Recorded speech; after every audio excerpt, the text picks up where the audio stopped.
인사 한번 나누시기 바랍니다. 주의 이름 환영하고 축복합니다. 은혜 받으시기 바랍니다. 네.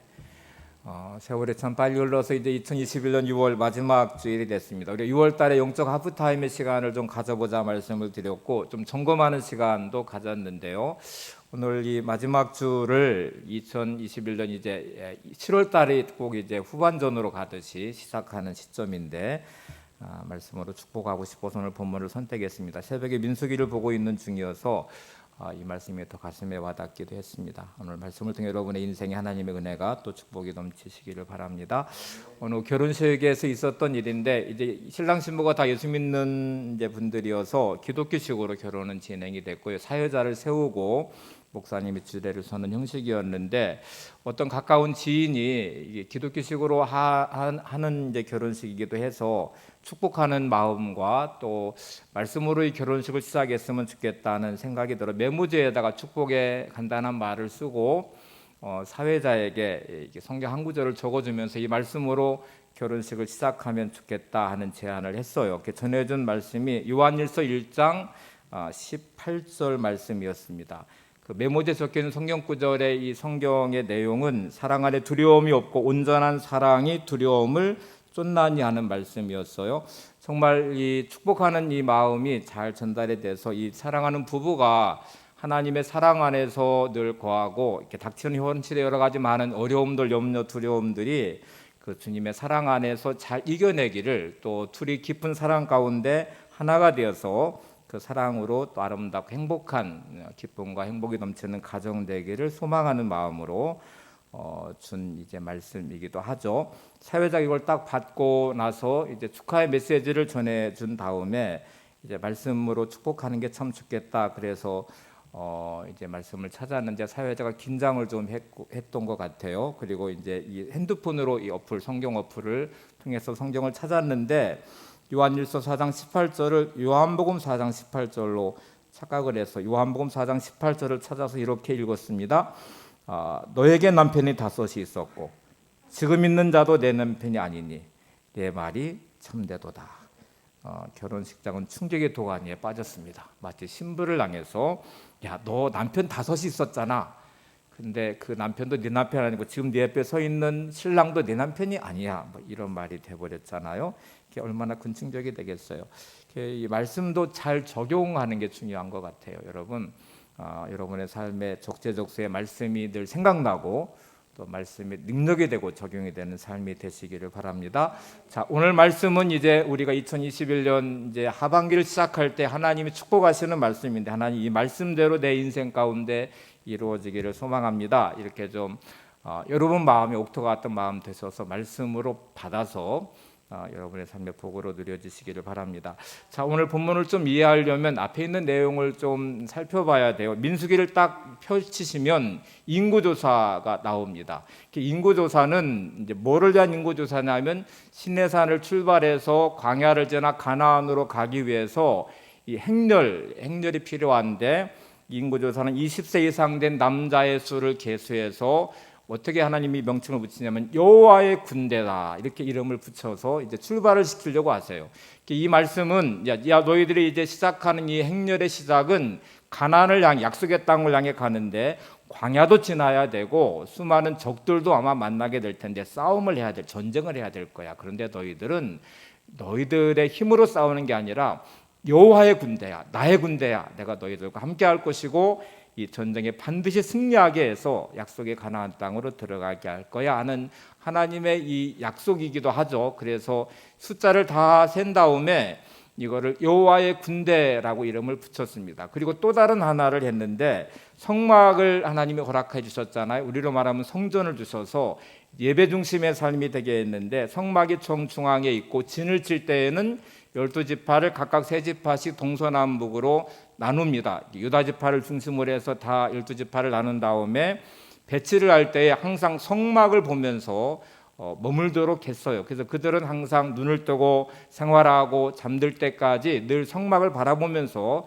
그 위에 임재하신 하나님을 구름기둥과 불기둥을 보면서 하나님이 저곳에 임재하시구나, 우리 가운데 계시구나 하는 것을 늘 고백하고 눈으로 보고 확인하면서 하나님 중심, 예배 중심의 삶을 살도록 했어요. 그리고 행진할 때에도 유다 지파를 제일 앞세워 출발시키면서 성막이 가장 중앙에 있어서 늘 성전 중심, 성막 중심, 예배 중심이 되도록 이렇게 행렬도 그렇게 맞추신 다음에 드디어 이제 시내산을 떠나 그 위대한 여정이 시작이 되죠. 광야를 지나 가나안으로 들어간 여정을 시작하면서 하나님은 행렬이 시작되기 바로 직전에 내가 이 백성을 이렇게 축복하고 싶다, 내가 이 백성을 이렇게 축복하기를 원한다 하고 말씀을 시작하시는 내용이에요.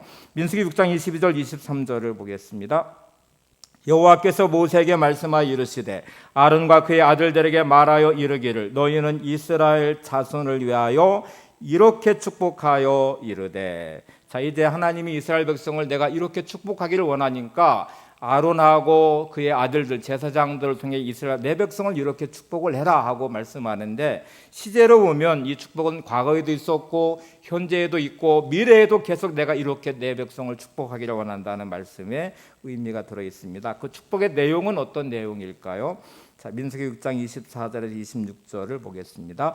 여호와는 내게 복을 주시고 너를 지키시기를 원하며 여호와는 그의 얼굴을 내게 비추사 은혜 베푸시기를 원하며 여호와는 그 얼굴을 내게로 향하여 드사 평강 주시기를 원하노라 할지니라 하라. 이 내용은 잘 짜여져 있는, 마치 시와 같이 정제된 언어로 쓰여진 이 원어가 들어있는데, 이제 이 세 단락으로 나눠졌습니다. 하나님의 축복은 세 단계를 거쳐서 축복하도록 되어 있는데, 첫 번째 축복은 세 단어, 히브리 원어로는 세 단어를 썼어요. 두 번째 축복으로 가면 5개 단어를 썼어요. 세 번째 축복으로 가면 7개 단어를 썼어요. 하나님의 의도는 하나님의 축복은 점점 커질 것임을, 점점 더 그들에게 더 많은 축복을 주실 것임에 대한 언약으로, 마치 이 말씀 축복의 내용 안에 원어는 이렇게 갈수록 첫 번째 세 단어, 두 번째 5단어, 세 번째 7단어로 또 확장돼 가는 복을 말씀하고 있습니다. 그리고 이 모든 새 축복의 처음 시작의 주어는 여호와는이라는 말씀으로 시작이 돼요. 그러니까 항상 복을 주시는 분은 하나님이시다 하고 강조하는 부분이죠. 자, 그 마지막에 마치는 민수기 6장 27절은 다시 강조하면서 이렇게 말씀합니다. 그들은 이같이 내 이름으로 이스라엘 자손에게 축복할지니 내가 그들에게 복을 주리라. 자, 이 축복은 제사장들이 선포하는 것이긴 하지만 제사장들이 주는 축복이 아님을 말씀하기 위해서 주어가 항상 여호와는이라고 나와 있고, 그리고 제사장이 절대로 내용을 바꿀 수도 없으며 항상 잊지 말아야 될 건 이 복을 주시는 분은 하나님이라는 것을 강조하기 위해서 하나님의 이름으로 축복하면 내가 그들에게 복을 주겠다 이렇게 말씀을 해요. 자, 15단어로 이루어져 있다고 했는데 이 세 단락의 여호와는이라는 주어를 빼내면 12개 단어가 남습니다. 다시 말하면 이스라엘 12지파 모두에게 이 축복은 예외가 없이 모든 사람에게, 내 모든 지파, 모든 이스라엘 백성들에게 축복하시겠다는 의지가 그 안에 담겨 있기도 해요. 그래서 오늘 이 말씀은 어느 누구도 예외 없이 하나님이 나에게 주시는 축복이구나, 오늘 나를 향해 이렇게 하나님은 복 주시기를 원하고 선포한다고 믿으시면서 오늘 말씀을 한번 살펴보겠습니다. 첫 번째 복은 보호하심의 복입니다. 따라서 해보시죠. 보호하심의 복. 네. 민수기 6장 24절을 보세요. 여호와는 내게 복을 주시고 너를 지키시기를 원하며. 자, 첫 번째 복을 시작하면서 하나님은 내가 너한테 복을 주기를 원하는데, 이게 내 마음인데 그 복은 너를 지키는 복이야, 너를 보호하는 복이야, 이렇게 말씀하시죠. 이스라엘 백성이 지금 있는 자리는 광야입니다. 광야는 참 위험한 땅이에요. 모든 게 부족하죠. 거기에는 하나님의 공급하심과 지켜주심이 없으면 생존할 수 없는 땅이어서 만나를 주셨죠. 뜨거운 태양볕에 있는 그들에게 구름 기둥으로 그들의 태양을 덮어주셨죠. 그리고 수많은 정갈과 뱀들의 위험으로부터도 보호해 주셨죠. 또 가면서 만날 수많은 적들과의 전쟁 앞에서 하나님은 나의 군대라고 말씀하시면서 하나님이 함께 동행하시고 지켜주실 것임에 대한 약속을 하고 있습니다. 그래서 가장 인생에 필요한 복은 이 첫 번째 하나님의 보호하심의 복이 필요해요. 하나님이 나의 삶에 만나는 수많은 문제와 상황들과 또 관계 안에서 펼쳐질 것들에 대해 한계가 늘 드러나고 나는 늘 연약하지만 하나님이 나를 지켜주신다는 이 믿음의 확신이 필요한 것이죠. 자, 이제 이렇게 말씀을 드리면 이제 자기 자신을 또 이렇게 생각해 볼 거예요. 나는 아닌데 하나님이 보호하신다는데 내 인생은 왜 이런 거야? 나는 왜 이렇게 힘든 거야? 하나님이 나를 보호하시는데 왜 나한테 이렇게 어려움이 많은 거야? 이렇게 아마 생각하시는 분들도 계실지 몰라요. 나는 아닌 것 같아. 보호하심의 복이 나한테는 없는 것 같아. 이렇게 생각할 수 있는데 한번 좀 다시 좀 성찰을 해보시죠. 하나님의 보호하심이 없이 걷어진 상태의 인생을 한번 생각해 보세요. 광야를 지난 이스라엘 백성들에게 하나님의 보호하심이 없는 상태면 하루도 살아가기가 힘든 땅이 광야입니다. 하나님의 공급하시는 만나가 차단돼 버린다든지, 또 공급하시는 물이 차단된다든지, 뜨거운 태양에 가려진 구름이 없다든지, 또 뱀과 종갈의 위험으로부터, 만나는 수많은 적들로부터 하나님의 보호하심이 없으면 거기에 살아갈 수 없는 땅이라는 것이 이스라엘 백성의 현실이거든요. 우리의 인생도 가만히 생각해 보시면 내가 지금 당하고 있는 어려움이 큰 것처럼 보이지만 하나님의 보호하심의 모든 울타리가 걷어진 상태의 내 인생은 정말 위험할 수 있죠. 어떤 일을 만나도 이상하지 않을 만큼. 요즘에 뉴스를 보면 미국의 이렇게 막 콘도형 아파트가 한쪽이 무너져서 죽는 경우도 봤고, 오늘 제가 아침에 뉴스 잠깐 봤는데 고3 아이가 분당에 사는 고3 아이가 집을 나가서 5일째 행방불명이 됐대요. CCTV 확인을 해보니 서점에 가서 이 문제지, 수능 시험을 위한 문제지 5권을 사고 정상적으로 있던 아이가 갑자기 순식간에 흔적도 없이 사라져서 5일 동안 소식이 없다는 소식을 제가 이렇게 접하면서 제가 잠깐 기도를 했어요. 하나님 빨리 찾게 해주시기를. 얼마나 그 가정이 청천벽력 같은 일이에요. 사랑하는 아들이, 고3 아들이 정상적으로 나갔다가 그렇게 순식간에 흔적도 없이 사라져 버렸으니, 우리에게는 이런저런 일들이 일어나도 이상하지 않을 만큼 우리는 늘 위험에 노출되어 있는데, 그래도 이만큼 우리가 살아가고 있는 것 하나님의 보호하심의 은혜라고 믿습니다. 이거를 깨닫는 게 중요하죠. 내가 지금 내가 삶에 이렇게 하나님, 오늘 이 시간 예배자가 되어 있는 것, 예배자의 자리에 서 있는 우리 가정이 그래도 하나님의 은혜 안에서 살아가는 것, 하나님이 울타리를 쳐주셔서 보호하심의 은혜가 있기 때문에 제가 삽니다 하는 고백이 참 중요한 고백이고, 하나님은 오늘도 저와 여러분을 보호하심을 믿습니다. 자, 두 번째 복으로 가볼까요? 두 번째 복은 은혜 베푸심의 복입니다. 따라서 해보세요. 은혜 베푸심의 복. 민수기 6장 25절을 보겠습니다. 여호와는 그의 얼굴을 내게 비추사 은혜 베푸시기를 원하며. 자, 은혜 베푸심의 복이 뭐라고 되어 있냐면 하나님이 얼굴을 비추시는 것이라고 표현했습니다. 하나님의 얼굴을 비추는 것이 은혜 베푸심의 복이래요. 하나님의 얼굴은 대체 무슨 말일까? 하나님의 존재 자체이고, 하나님께서 자신을 우리를 향해서 얼굴을 비추시듯 우리를 향해서 늘 관심 갖고 지켜보신다는 의미가 되겠죠. 여러분, 부부간에도 서로 사랑할 때는 서로를 바라보게 될 거예요. 그런데 부부싸움을 하면 등을 돌리기 시작합니다. 등 돌리면 세상적 표현으로 지가 한 바퀴를 돌아야 서로 만날 수 있을 만큼 그렇게 거리가 멀고 쎄하고 냉랭함과 그때 오는 갈등들은 얼마나 큰 것이에요. 자, 오늘 이 여호와의 얼굴에 비추심의 의미를 우리가 정확히 하려면 반대로 가리웠다, 등 돌렸다는 의미가 뭔지를 생각해 보는 게 중요하죠. 성경에 하나님이 얼굴을 가리셨다는 표현을 쓴 구절들이 몇 구절 나와요. 그중에 하나만 좀 살펴볼게요. 이사야 59장 2절에 보시면 이런 말씀이 있습니다. 오직 너희 죄악이 너희와 너희 하나님 사이를 갈라놓았고 너희 죄가 그 얼굴을 가리어서 너희에게서 듣지 않으시게 함이라. 죄라는 것이 들어오면 하나님과의 사이가 갈라졌고, 더 무서운 사실은 하나님이 얼굴을 가리시겠대요. 우리 표현으로 하면 등을 돌려버리시겠대요. 그러면 다시는 너희들 말을 듣지 않을 것이다. 이게 진짜 무서운 저주의 자리예요. 하나님이 버리시겠다는 것이고, 더 이상 관계를 맺지 않으시겠다는 것이고, 더 이상 은혜 베푸는 것을 차단하겠다는 말씀이잖아요. 그래서 오늘 이 두 번째 복이 중요한 이유는 하나님과의 관계가 단절되지 않은 복, 하나님과의 관계가 친밀함 가운데 있는 복, 하나님이 늘 나를 사랑하시고 나를 보호해 주실 뿐만 아니라 늘 나에게 얼굴을 비춰서 나를 향한 하나님의 은혜가 흘러넘치는 친밀한 교제의 자리에 서 있다는 것이거든요. 첫 번째, 두 번째 복은 하나님의 보호하심과 은혜 주심과 또 하나님이 우리를 사랑하는 그 은혜 안에서 내가 날마다 감사와 감격과 기쁨이 넘치는 삶을 사는 것을 의미하겠죠. 자, 근데 이 부분이 잘 되고 있는지를 좀 점검을 세 번째 복으로 가기 전에 한번 해보셔야 돼요. 내가 지금 하나님의 보호하심 안에 있는 인생으로 인식하고 그 보호하심 가운데 날마다 안전함을 또 하나님의 은혜 안에서 내가 감사와 기쁨과 찬양 올려드리고 있는 삶인지, 또 하나님과의 친밀한 관계가 유지되고 하나님은 나에게 얼굴을 늘 비추셔서 나와 친밀한 관계를 원하시는데 내가 등을 돌려버린 상태는 아닌지, 나의 관심은 하나님께 있지 않고 온통 세상을 향해 긋는지라듯이 마치 사랑하는 두 사람이 서로 눈을 맞추면서 그 사랑의 친밀함이 유지돼야 되는데 자꾸 곁눈질하고 등을 돌려서 다른 데 관심을 가지면 관계는 힘들어지는 것이잖아요. 이제 그런 영적 상태가 내게 있는 게 아닌지, 죄된 모습이 내 안에 있지 않은지를 한번 점검해 보시고, 또 하나 더 생각해 보셔야 될 것은, 많은 사람들이 이런 상태로 가면 착각을 하기 시작해요. 인생은 내 힘으로 산다고 생각해요. 내 능력으로 산다고 생각하기 시작해요. 이게 진짜 무서운 착각인데, 마치 하나님의 은혜로 산다고 생각하지 않으니 내 힘과 내 능력으로 산다고 생각하고 내 힘으로 인생을 살아간다고 착각하기 시작하죠.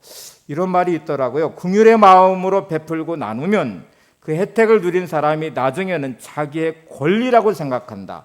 이게 진짜 무서운 착각이고 배은망덕한 말이거든요. 어떤 사람이 저 사람이 참 안 됐어, 저 사람이 참 안타까워, 그래서 사랑과 긍휼의 마음으로 뭔가를 나눠주고 베풀어주고 빌려주고 이렇게 좀 이렇게 사랑의 마음으로 했어요. 근데 나중에는 이 사람이 마치 그게 자기의 권리인 것처럼, 마치 그렇게 해주는 것이 당연한 것처럼 생각하는, 자기 권리라고 생각하는 무서운 함정에 빠지게 된대요. 이게 진짜 배은망덕한 일인데, 이스라엘 백성이 그랬어요.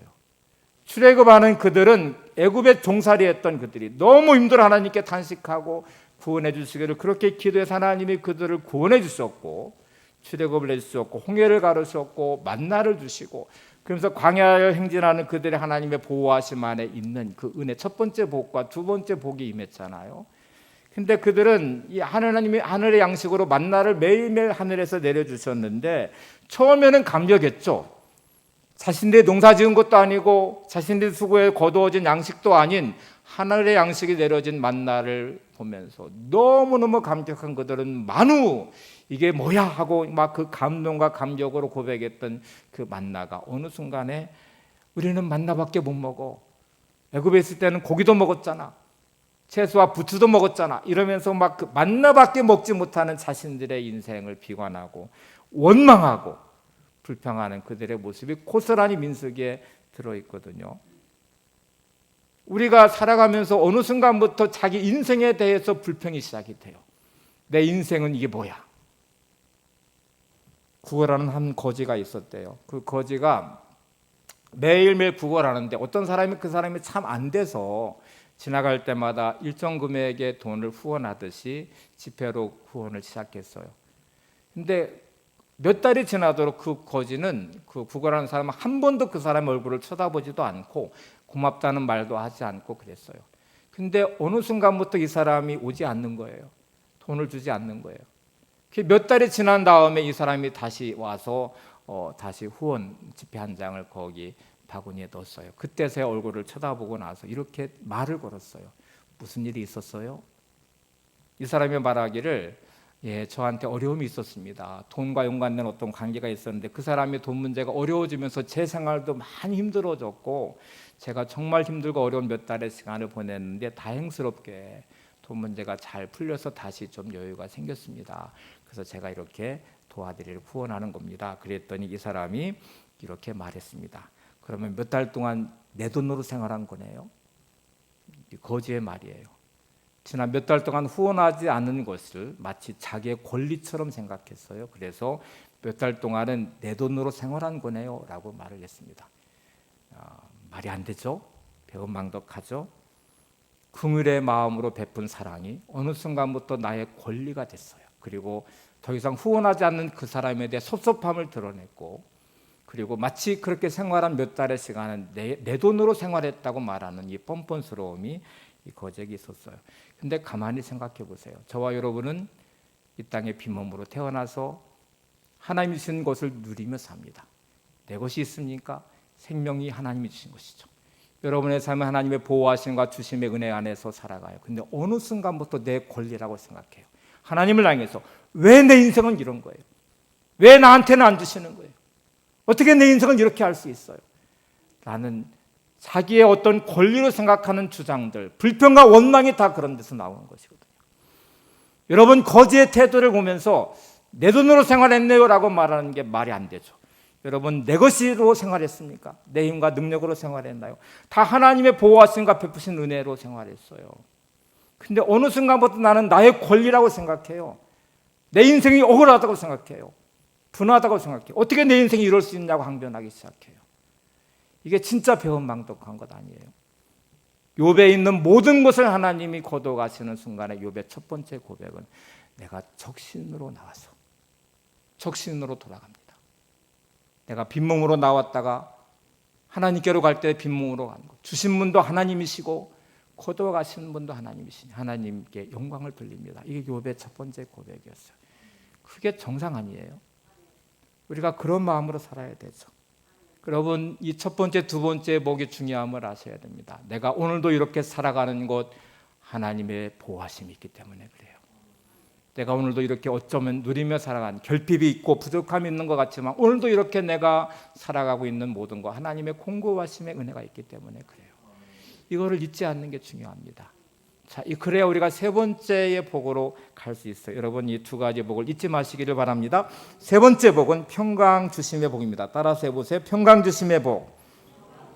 민수기 6장 26절을 보시겠습니다. 민수기 6장 26절. 여호와는 그 얼굴을 내게로 향하여 드사 평강 주시기를 원하노라 할지니라 하라. 하나님께서 그 얼굴을 향하여 드사 평강 주시기를 원한다고 말해요. 자, 여러분, 평강 주심의 복은 하나님이 얼굴을 드심으로 주시는 복이라고 말씀을 합니다. 두 번째 복에서는 하나님이 그 얼굴을 주신다고 말했는데 세 번째 복으로 넘어오면서 얼굴을 드셨다고 지금 표현했잖아요. 그러면 얼굴을 드셨다는 말이 평강과 어떻게 연결이 되는지를 생각해 봐야 되겠죠. 그러면 반대가 얼굴을 숙인다는 것이니까 성경에 얼굴을 숙인다는 의미는 도대체 무슨 의미인가를 또 찾아봐야 돼요. 여러 구절이 나와 있는데 그중에 하나만 제가 살펴볼게요. 창세기 4장에 가시면 가인과 아벨, 아담과 하와의 이 아들인 가인과 아벨이 나와요. 가인은 형이고 아벨은 동생이죠. 둘이 하나님께 제사를 예배를 드리는 것이죠. 제물로 이제 제사를 드렸는데 하나님은 아벨의 제물을 받으시고 가인의 제물을 받지 않으셨어요. 문제는 하나님께 있는 게 아니라 제물을 드린 가인의 문제인데 가인은 그 순간에 화가 치밀어 올랐어요. 하나님이 왜 내 제물은 받지 않으시는 거야? 하는 마음에 분노의 마음이 끌어올랐어요. 그리고 원망의 마음이 미운 마음이 끌어올랐어요. 그리고 엉뚱한 화살이 아벨에게로 갑니다. 그래서 동생 아벨을 돌로 쳐 죽여버려요. 살인자가 돼요. 그리고 하나님을 향한 분노의 표시가 고개를 푹 숙이는 거였어요. 성경은 이렇게 기록합니다. 하나님이 가인을 만나서 내가 창세기 4장 6절 전반절에 내가 선을 행하면 어찌 낯을 들지 못하겠느냐 이렇게 말씀해요. 야, 네가 선을 행하는 사람이라면 네가 왜 낯을 들지 못해? 나를 왜 못 쳐다보는 거야? 네 마음에 분노가 원망이 끌어올라서 그게 고개를 탁 숙이는 모습으로 드러났다는 말이거든요. 근데 얼굴을 들지 못하고 숙이는 이유가 지금 하나님을 향한 분노와 미움의 마음, 원망의 마음이 고스란히 담겨진 표현으로 쓰여졌어요. 근데 우리는 이게 이해하기가 쉽지 않은 게 동양의 문화하고는 우리 문화하고는 달라요. 우리는 잘못하면 고개를 숙여야 돼요. 그래서 막 고개를 뻣뻣하게 쳐들면 네가 뭘 잘했다고 쳐다보는 거야. 네가 뭐를 잘했다 고개를 뻣뻣하게 드는 거야. 이렇게 되게 표현해서 고개를 숙이면 잘못한 것이고 고개를 뻣뻣히 쳐들면 교만한 것이고, 근데 그렇게 우리는 인식하는 문화가 있기 때문에 마치 하나님이 얼굴을 드사 그러면 하나님이 화가 나셨나? 이렇게 이제 우리 문화는 그렇게 해석하기가 참 쉬워요. 그런데 오늘 이 말을 잘 이해하시는 게 중요합니다.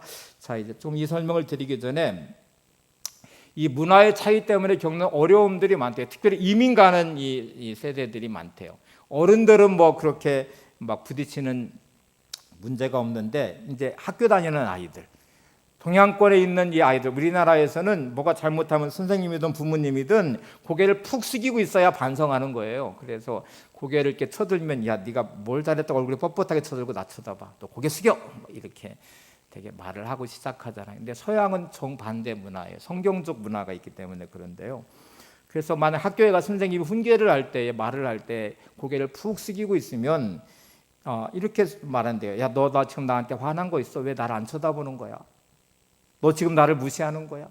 선생님이 말하고 있는데 내 말을 안 듣는 거야? 나를 쳐다봐야지. 이렇게 말하는데 이게 혼란스럽잖아요. 집에 가면 부모님은 고개 숙여 이러는데 학교에 가니까 선생님은 고개 들어 이러니까 이게 얼마나 이제 문화의 차이로 혼란스러워요. 이게 서양 문화이고 성경적 문화이기도 해요. 그래서 얼굴을 드신다는 표현은 하나님 우리를 너무너무 기뻐하신다. 우리를 너무너무 사랑하신다. 그리고 우리에게 줄 것이 있어서 내가 너를 사랑하는 마음으로 너를 보고 있어. 내가 너를 기뻐하고 있어. 그런데 너가 너한테 줄 선물인데 그거는 평강의 선물이야. 이렇게 말씀하고 있는 거예요. 여러분, 평강의 선물은 모든 문제가 잘 해결이 되고 문제가 없는 상태의 말이 아닙니다. 이스라엘 백성은 지금 광야를 지나고 있어요. 광야를 지나야 돼요. 너무너무 위험한 자리예요. 하나님의 보호하심이 없으면 절대로 보호받을 수 없는 너무너무 위험한 광야고 이제 만날 수많은 적들과 싸움도 앞에 두고 있는 상태에서 하나님은 이렇게 말씀하십니다.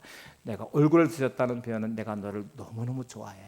내가 너를 너무너무 기뻐해. 내가 너를 너무너무 사랑해서 너한테 평강을 줄 거야. 원어로 말하면 샬롬, 여러분 잘 아는 샬롬을 줄 거야. 이 말씀이에요. 여러분, 이 평강 샬롬은 원수가 없는 상태가 아니라 가장 힘들고 어려운 광야에 있어도 내가 너를 지켜주니까 너 안에 평강 샬롬이 임하는 거야. 내가 너한테 샬롬을 주기 원해. 이렇게 말씀하고 있는 거예요. 여러분, 이 샬롬 평강의 복을 누리시기를 바랍니다. 진짜 힘들고 어려워도, 진짜 답답한 환경에도, 광야같이 답이 보이지 않는 길 잃어버린 상황일지라도 우리는 이 믿음이 있으셔야 돼. 하나님이 얼굴을 드셔서 우리를 향해서 샬롬의 복을 주십니다. 내가 어느 곳에 있든지 주님이 나와 함께 하시기 때문에 내 안에 평강이 임합니다. 내 안이 평안합니다. 하나님 주시는 샬롬이 내 안에 있습니다. 이 복을 누리셔야 돼요. 그래야 하나님의 인도하심 안에서 우리는 가장 풍성한 복의 자리로 나가게 될 것입니다. 여러분, 우리의 삶 속에서 하나님의 임재하심과 보호하심과 하나님의 친밀한 영적 교제와 그 사랑을 누리며 살아가시기를 바랍니다. 그리고 우리를 향해 늘 바라보신 은혜의 빛을 비친 하나님이 우리의 얼굴을 드셔서 가장 기뻐하시는 모습으로 우리를 향해서 샬롬, 평강의 복을 주심도 잊지 마시기를 바랍니다. 지난 6월 8일 날 미국에서 이 아메리카가 탤런트라는 프로그램이 있어요. 미국 MBC 방송이 하는 이 경연 프로그램인데 놀라운 사건이 하나 있었습니다. 지난 올해 6월 8일입니다. 그리고 6월 8일자에 미국의 신문에 이제 기재된 기사이기도 한데요. 34일 제인 마르크 제프스키라는 여자가 경연에 출연을 했어요. 이 여인은 기독교 대학의 리버티 대학교를 졸업한 여자였고 무명의 가수였습니다. 몇 년 동안은 노래를 부르지도 못한 상태에서 이 여인이 참여를 했어요. 이제 인터뷰하는 중에 너무너무 밝은 미소와 행복한 모습을 보이면서 이제 인터뷰에 임하게 돼요. 이 영상을 제가 오후에 우리 나눔에게 밴드에 올려드려 테니까 한번 또 보세요. 이렇게 참여한 인터뷰를 하면서 그녀는 이렇게 말해요. 너무나 행복한 미소를 지어서 이제 인터뷰를 할 때 내용이 지금 어떤 상태냐, 좀 어떻게 지내냐 그랬더니 마지막 진단을 받았을 때 현재 제 상태는 폐와 간과 척수의 암이 다 퍼져서 지금 말기 상태입니다. 이렇게 대답을 해요. 심사위원들이 충격을 받았죠. 너무 환한 미소로 행복한 모습으로 서 있는 그 여자에게 찾아볼 수 없는 그늘이 없는 모습이었는데 이미 자신의 몸에는 폐와 간과 척수의 암세포가 다 퍼져 있는 상태라고 말을 해요. 그리고 부를 노래는 괜찮아, It's OK라는 노래인데 자작곡이래요. 자기의 언제일지 모르는 마지막 자기의 삶에 대한 노래, 자기의 마지막에 대한 고백의 노래를 자기가 스스로 가사를 쓰고 곡을 붙여서 만든 노래라고 해요. 그리고 그는 너무너무 밝은 표정으로 노래를 해서 거기 있는 모든 사람들이 감동을 받아요. 심사위원들이 눈물을 흘려요. 가사 내용을 제가 한번 읽어드려 볼게요. It's okay, 괜찮아라는 노래입니다. 나는 여름에 캘리포니아로 이사를 갔어요. 나는 마음도 바뀔 것이라고 생각해서 이름도 바꿨어요. 내 문제들이 여기까지 따라올 줄은 몰랐어요. 내 인생은 시한폭탄처럼 늘 나를 괴롭혔죠. 이제 숨길 수도 없어요. 내 스스로를 속일 수도 없어요. 괜찮아, 괜찮아, 괜찮아, 괜찮아. 지금 길을 잃었으니까 우리도 마찬가지입니다. 그러니까 괜찮아요. 괜찮아, 괜찮아, 괜찮아. 수백 장의 글을 썼지만 다 태워버렸습니다. 다 태웠습니다. 노란불의 길을 지나가도 다시 쳐다보지 않으면 됩니다. 다시 안 보면 됩니다. 이런 이제 숨길 수도 없어요. 내가 뭘 하는지 안다고 했지만 그건 거짓말이었습니다. 괜찮아, 괜찮아, 괜찮아. 지금 길을 잃었습니까? 우리도 마찬가지입니다. 그러니까 괜찮아요. 가끔은 길을 잃어도 괜찮습니다. 제가 노래를 이렇게 듣고 나서 이 가사를 음미하며 다시 좀 생각해 봤어요. 이 여인의 모습을 생각하면서 그는 자신의 몸에 암이 있다는 사실에 진단을 받고 아마 부정하고 싶었던 것 같아요. 그래서 캘리포니아로 이사도 가봤대요. 문제를 떨쳐내고 더 이상 새롭게 시작해 보려고 했는데 마음을 바꾸면 인생이 좀 달라질 거라고 생각했는데 문제는 떠나지 않죠. 암세포가 떠날 수 없잖아요. 계속 따라왔고 이 문제들이 떨쳐버릴 수 없는 마치 시한폭탄처럼 언제 터질지 모르는 상태에 그의 마지막은 이미 폐와 간과 척추까지 다 퍼진 상태의 몸이었는데 그는 끝없이 자기를 향해서 이렇게 외칩니다. It's okay. 괜찮아. 괜찮아. 반복하면서 자기 인생을 향해서 상황은 정말 비참하고 점점 죽어가겠는 몸의 상태로 이제 몸이 다 퍼진 상태가 됐지만 스스로 자기를 향해서는 언제 터질지 못한 시한폭탄 같은 자기 인생을 향해서는 It's okay 하고 외치면서 지금 희망의 노래를 부르고 있는 모습이 바로 이 노래였어요. 그러니까 이 모습을 본 사람들이 얼마나 감동하겠어요. 그의 목소리의 평안함이 또 그의 희망적인 메시지가 심사위원들의 눈물을 흘리게 만들었어요. 그는 노래를 부르며 이런 말을 했습니다. 지금 저의 생존 확률은 2%입니다. 그런데 2%는 0%가 아닙니다. 2%는 대단한 겁니다. 저는 사람들이 그것이 얼마나 놀라운지 알았으면 좋겠어요. 자, 여러분 이 말을 한번 잘 곱씹어 보세요. 이미 몸에 암세포가 다 번져서 생존 확률이 2%라고 말합니다. 그러나 그는 절망하지 않아요. 자기 인생을 향해서 It's okay, 괜찮아. 2%는 0%가 아니잖아요. 2%는 자기에게 대단한 거예요. 기적이에요. 사람들이 그걸 알아줬으면 좋겠대요. 그리고 지금 희망의 노래를 부르고 있어요. 심사위원들이 이 말을 듣고 노래를 듣고 난 다음에 너무 감동이 됐어요. 노래를 특별히 막 잘하는 경연 프로그램 때 얼마나 그래요. 그래서 한 심사위원이 이렇게 말을 해요. 여기에 나온 사람들 중에 노래를 잘 부르는 사람이 너무 많아요. 그래서 합격을 해드릴 수가 없어요. 그러면서 골든 버저라고 버튼 하나를 누르는데 그거는 경연에 경쟁을 하지 않고 곧바로 준결승에 올라가는 거예요. 생방송으로 하는 이제 4명만 생존하고 남아있는 준결승으로 바로 올리는 골든 버저 버튼을 눌러줍니다.